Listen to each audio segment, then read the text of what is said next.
সুপ্রভাত বন্ধুরা, আবার একটা নতুন ব্লগে তোমাদের সবাইকে জানাই স্বাগতম। আর অনেক অনেক শুভকামনা আর অনেক ভালোবাসা রইল তোমাদের সকলের জন্য। তোমরা যে যেখানে আছো সবাই ভালো থেকো, সুস্থ থেকো।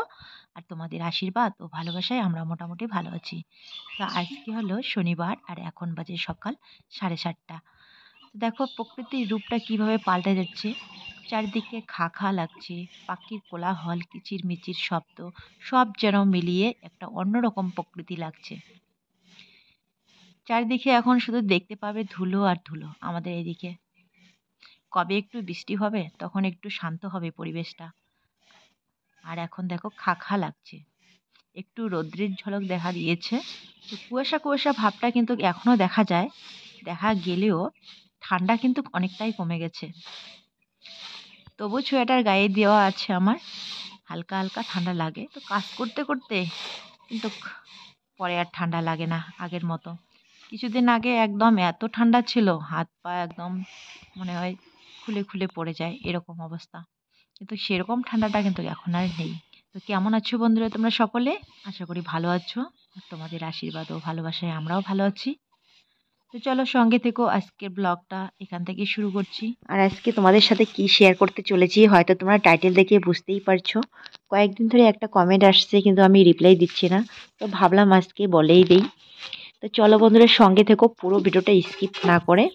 তো বাড়ির একদম চারদিকে আমার ঝাড়ু দেওয়া হয়ে গেল। এবার আমি বসে পড়েছি এখানে বাসন মাজতে। তো আজকে বাসন বেশি নেই, এখনও ঘরে আছে।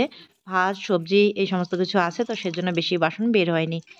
আর ওইদিকে যে বড় ধান সিদ্ধ করা ডেস্কিটা আছে সেটাও আমি মেজে নেব। আর মেয়েরা সবাই ঘুম থেকে উঠে ব্রাশ করে নিয়েছে, এবার বলছে মা কি খাবো কি খাবো। তো আমি বললাম যে ভাত আছে, রুটি বানাতে হবে। তো এবার এইখানে দেখো বড় মেয়ে আবার গোলা রুটি বানাচ্ছে, পেঁয়াজ কাঁচা লঙ্কা কেটে দিয়ে যে কয়েকটা গোলা রুটি বানিয়েছে, সবাই মিলে এখন ভাগ করে ওরা খাবে। তো বন্ধুরা অনেকক্ষণ পর আসলাম, এখন বাজে দুপুর 12টা, একদম কাটায় কাটায় 12টা বাজে। তো খাওয়া দাওয়া হয়ে গেছে সকালবেলায়। খাওয়া দাওয়ার পর এই যে বারবার বিলে যাচ্ছি আসছি। তো এখন আবার যাচ্ছি ধান কাটা দিতে। তো সকালবেলায় ঠান্ডা ভাত খেয়েছি আমরা সবাই, মা, আমি, সুদীপা, ভূমিকা, ওরা অল্প অল্প করে খেয়েছে ঠান্ডা ভাত। আর এই যে কি বানিয়েছে ওগুলো গোলা রুটি, ওগুলো খেয়েছে একটা করে। ওই ভূমি, তো আবার এই যে বাড়িতে যাচ্ছি আর একটা একটা করে কাজ করছি। আবার এদিকে আসছি, কিছু বেড কভার, মানে 2টা বেড কভার ভিজিয়ে রেখেছি, বেড কভার 2টা ধুয়ে দেবো। আর মেজো মেয়ে ওর জামা ধুয়ে দিয়েছে, ওই যে ওইদিকে শুকাতে দিয়েছে। একটু এদিকে আসিস তো।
কি সুন্দর সর্ষে ফুলগুলো ফুটেছে, সত্যি দেখে একদম কি বলবো, মনটা ভরে যাচ্ছে। মনে হচ্ছে এইখানে শুধু রিলস বানাই রিলস বানাই। এই উড়ে গেল উড়ে গেল উড়ে গেল বেলুনটা। এখন নিয়ে নিয়ে এ রাম, আর পাবি না। এখন যদি ওই দিকে যাই, ক্ষেতের ওই পাশে যায়, তাহলে আনতে পারবি বেলুনটা। কোথায় গেল? এবার আমি নিয়ে আসি, ফাঁকায় ফাঁকায় যা।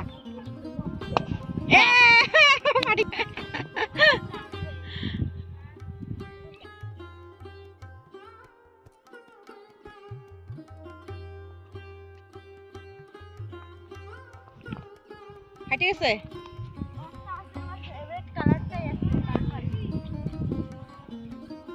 ফুটবে এখনই।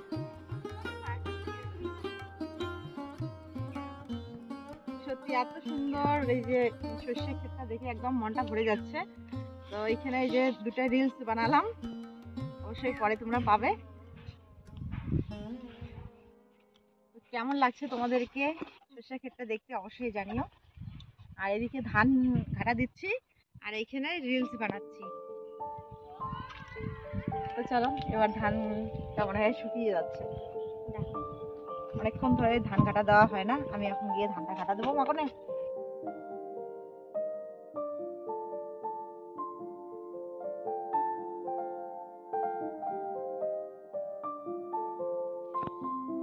এত সুন্দর সর্ষে ফুলগুলা দেখতে দেখতে কিন্তু কয়েকদিন পরে ঝরে পড়বে। সবসময় তো আমার বিলে আসা হয় না, আজকে যখন ধান কাটা দিতে আসছি তো ভাবলাম কয়েকটা ফটো নিয়ে নেই। আর এখনই কিন্তু দেখতে বেশি ভালো হয়েছে। মেয়েদেরকে বললাম তোমরাও কয়েকটা ফটো তুলে নাও, তো ওরাও পরে ফটো তুলে নিয়েছে। খুব ভালো লাগছে সর্ষে ক্ষেতটা দেখতে।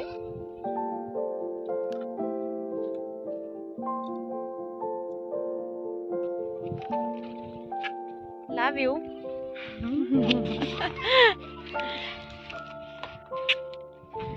তো মা এখন ধান কাটা দিবে, তো আমরা এখন বাড়ি যাব।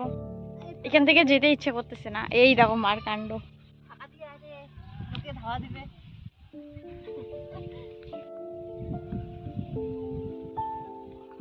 তো ঠিক আছে, আমরা এখন বাড়ি যাব।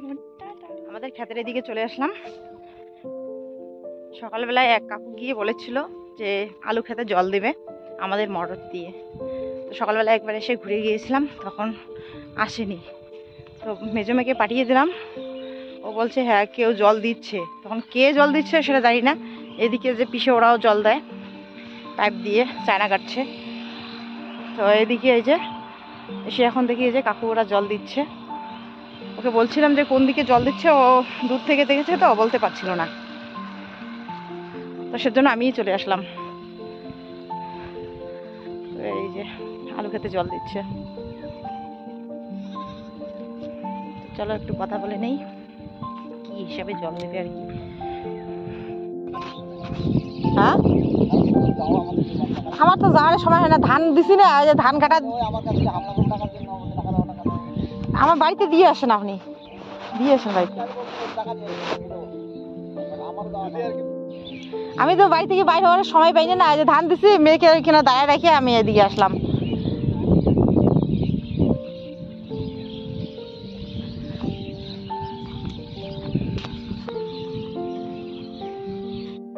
তো বন্ধুরা এবার চলে আসলাম কাকা শ্বশুরের বাড়ির এইদিকে, মানে ক্ষেত থেকে বাড়ি যাওয়ার পথে এদিকে একটু ঢুকলাম। তো এখানে দেখো যে ধনেপাতা তুলছি আমি। মেজো মেয়ে অনেকদিন ধরে বলছে আলুর তরকারি খাবে, তো আলুর তরকারির মধ্যে না একটু ধনেপাতা দিলে ভালো লাগবে, সেন্ট করবে। তো সেজন্য ভাবলাম যে নিয়ে যাই। বাড়িতে সবসময় থাকে, বাজার থেকে কিনে নিয়ে আসে ধনেপাতা, তো থাকে। তো আজকে নেই, কালকে ছিল অল্প, কালকে যে বাঁধাকপির ঘন্টতে দিয়েছি শেষ। তো আমি ভাবছি যে দেখি তো আছে কি নেই। তো মাকে বললাম, মা বলছে আছে, ওইদিকে যাও। এই যে আর ফুল ধরেছে দেখো। আর এদিকে যে বিমস লাগিয়েছে। তো এখানে যে কিছু পাতা তুলে নিচ্ছি, লাল লাল হয়েছে পাতাগুলো, তো তবু তবু ভালো লাগবে, সেন্ট করবে। বেশি ঘন হয়েছে আর মনে হয় সার জল কম পেয়েছে, তো সেজন্য এই যে এরকম হয়েছে গাছের চেহারা।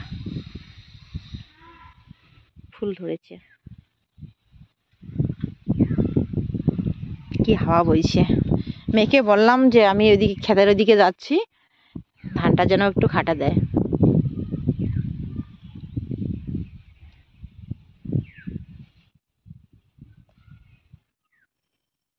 এদিকে যে বিমস হয়েছে।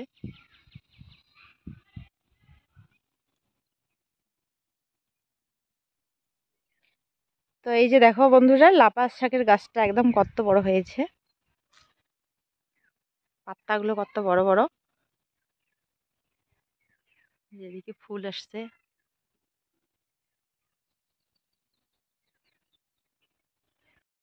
দেখো কত বড় হয়েছে, আমার গলা থেকে হয় গাছটা। কত বড় গাছটা, আরো বড় হয় কিন্তু। এখানে যদি বেশি আরো সার জল পেতো না, আরো বড় হতো।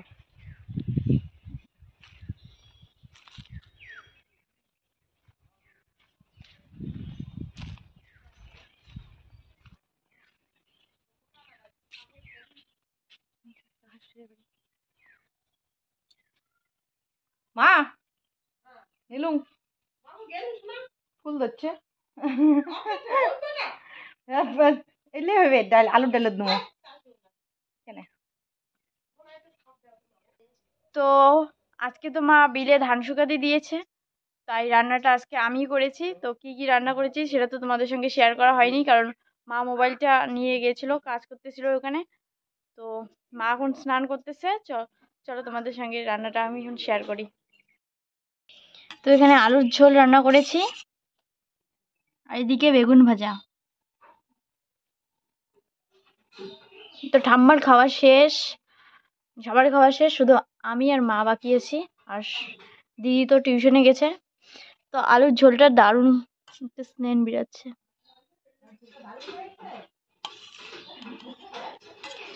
মানে ঠাকুরদা খেয়ে বলছে কি দারুণ হয়েছে, আমি তো জানি না, আমি তো খাইনি। প্রতিদিন টেস্ট করি, কিন্তু আজকে টেস্ট করতে ভুলে গেছি।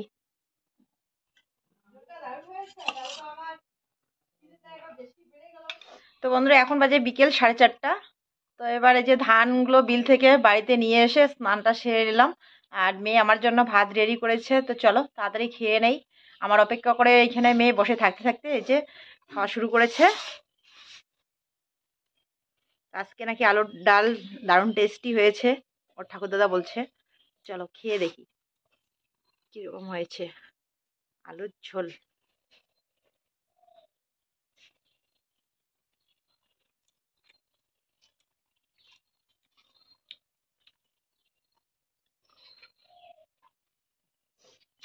ভালো হয়েছে, সত্যি ভালো হয়েছে। শুটকি মাছ দিলে আরো বেশি ভালো লাগতো, তাই না? ভাল লাগবে। খাওয়াই শেষ, আমার জন্য অপেক্ষা করে থাকতে থাকতে।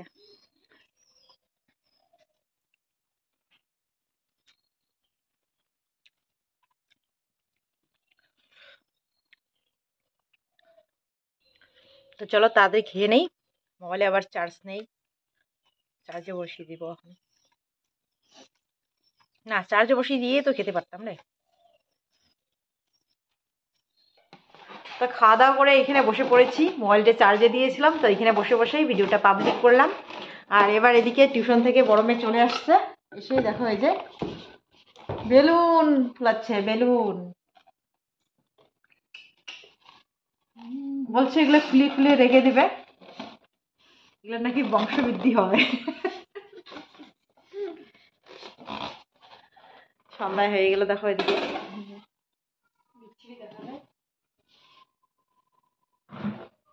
একটা করে বেলুন ফাটছে আর একটা করে চিৎকার দিচ্ছে, ওর নাকি বেলুন ফাটলে খুব কষ্ট লাগে।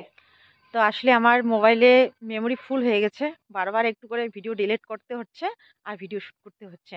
তো সেজন্য তোমাদের সাথে কথা বলতেই পারছি না। এই যে এখনই আবার মেমোরি ফুল হয়ে গেল, তাড়াতাড়ি করে ডিলিট করে দিয়ে চলে আসলাম সামনে। তো যাই হোক, বেশি কথা আর বাড়াবো না, কারণ আবার কখন মেমোরি ফুল হয়ে যাবে তার ঠিক নেই। তো কথাটা হয়েছে, দুদিন ধরে মানে কয়েকদিন ধরে আমার ভিডিওতে কমেন্ট আসছে। এক ভাই, আমি প্রথমে দিদিভাই মনে করেছিলাম, দিদিভাই বা বোন মনে ভেবেছিলাম। তো ওনার কমেন্ট পরে আমি বুঝতে পারলাম যে দিদিভাইও না বোনও না, এক ভাই হতে পারে আর কি। তো ভাই কমেন্ট করে বলেছিল যে দিদিভাই তোমার নতুন সুন্দর ঘর হয়েছে, এবার একটা কে রাজপুত্র রাজপুত্র নিতে বলেছে আর কি, যেন আমি রাজপুত্রর মা হই আর কি। তো তোমরা সকলেই আমাকে ভালোবাসো, তো সেজন্য সবাই আমার ভালোটাই চাও। ওই ভাইও আমার ভালোটাই চেয়েছে, সেজন্যই বলেছে যে 3 মেয়ে এখন একটা ছেলে থাকলে ভালো হতো, সেজন্যই বলেছে।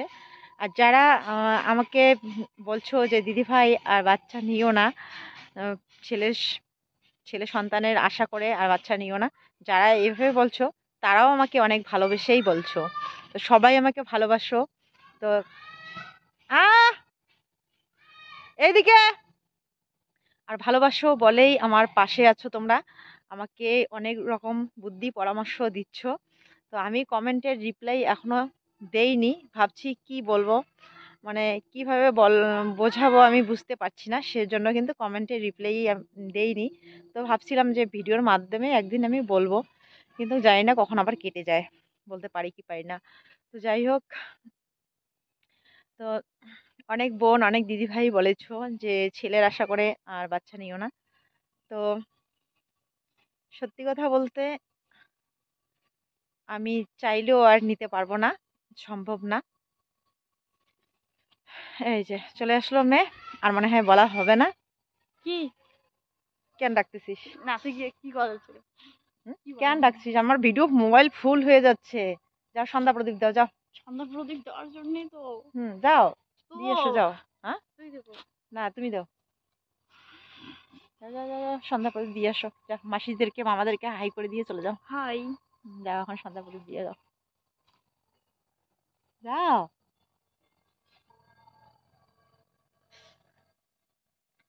এই যে চলে গেল, ডাক দিচ্ছে আমাকে। তো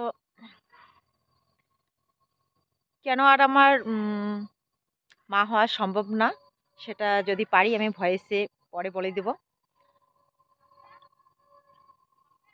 চাইলেও আর পারবো না, আর নেওয়া আমার কাছে সম্ভব না।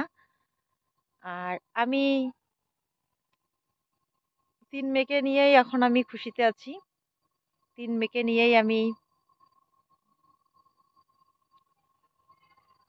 মানে, যে ভাইটা বলেছিল আমাকে পুত্র সন্তান নিতে, তো ভাই তুমি খারাপ পেও না, আসলে আমার কাছে সম্ভব না, নিতে পারবো না আমি। তো ভাই তুমি কমেন্ট করেছিলে যে তোমারও 3 বোন আছে, 3 বোনের পর তুমি, আর তুমি এখন বাইরে বিদেশে জব করছো। তো সত্যি আমার শুনে ভীষণ ভীষণ ভালো লেগেছে, খুব খুশি হয়েছি আমি।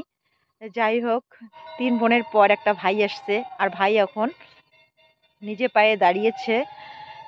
তো সত্যি আমি ভীষণ খুশি। তো ভালো থেকো তোমরা সবাই। কিন্তু আমার কাছে আর বাচ্চা নেওয়া সম্ভব না, তো সেটা আমি পরে ভয়েসে বলে দেব যদি পারি। তো এইটুকুই বলার ছিল, আমি আর মা হতে পারবো না, চাইলেও পারবো না। তো যাই হোক, আমি মেয়েদেরকে নিয়ে এখন বাঁচবো, মেয়েদেরকে নিয়েই স্বপ্ন দেখি। মেয়েরাই আমার সব কিছু, ওরাই আমার ছেলে, ওরাই আমার মেয়ে। আর ঈশ্বরের কাছে প্রার্থনা করি উনি যেন আমাকে এই 3টা মেয়ের দ্বারাই আমার 3টা ছেলে চলে আসে, এই যেন আশীর্বাদ করে যে আমি আমার 3টা মেয়ের দ্বারাই যেন আমার ছেলেকে পাই। মানে আমার 3 মেয়েকে বিয়ে দেব, জামাই আসবে, আর জামাইরাই যেন আমার ছেলের মতো হয়, তাদের সাথে জামাইদেরকে নিয়েই যেন আমি ছেলের ইচ্ছা পূর্ণ করতে পারি। তো যাই হোক, ওরা এখনো অনেক ছোট আছে, ওদের সামনে আমি এই সমস্ত কথা বলতে চাই না। ওরা এখনো অনেক ছোট আছে, ওরা পড়াশোনা করুক, নিজে পায়ে দাঁড়াক, আমার এটাই লক্ষ্য। যে আমার মতো যেন ওরা মূর্খ হয়ে না থাকে, ওরা যেন জীবনে অনেক উন্নতি করতে পারে, নিজে পায়ে দাঁড়িয়ে যেন আমার তিন মেয়েই যেন নিজে পায়ে দাঁড়িয়ে অনেক উন্নতি করতে পারে, এটাই আমার এখন লক্ষ্য। তো ভগবান ভালো রাখলে, উপরওয়ালার ইচ্ছায় যদি ওরা ভালো থাকে, সুস্থ থাকে, নিজের পায়ে দাঁড়াতে পারে, তো উপরওয়ালার কাছে প্রার্থনা করি আমার যা কষ্ট হচ্ছে হোক, কিন্তু আমার 3 মেয়ের যেন কোনো কষ্ট হয় না, আমি তাদের জন্য সুখ দেখতে পারি, এটাই আর কি। তো তোমরা সকলে আশীর্বাদ করো আমার 3 মেয়েই যেন আমার ছেলের কাজ করে, আর 3 মেয়ের দ্বারাই যেন আমি ছেলেকে আমি পাই, 3 মেয়ের কাছেই যেন আমি ছেলে খুঁজে পাই আর কি।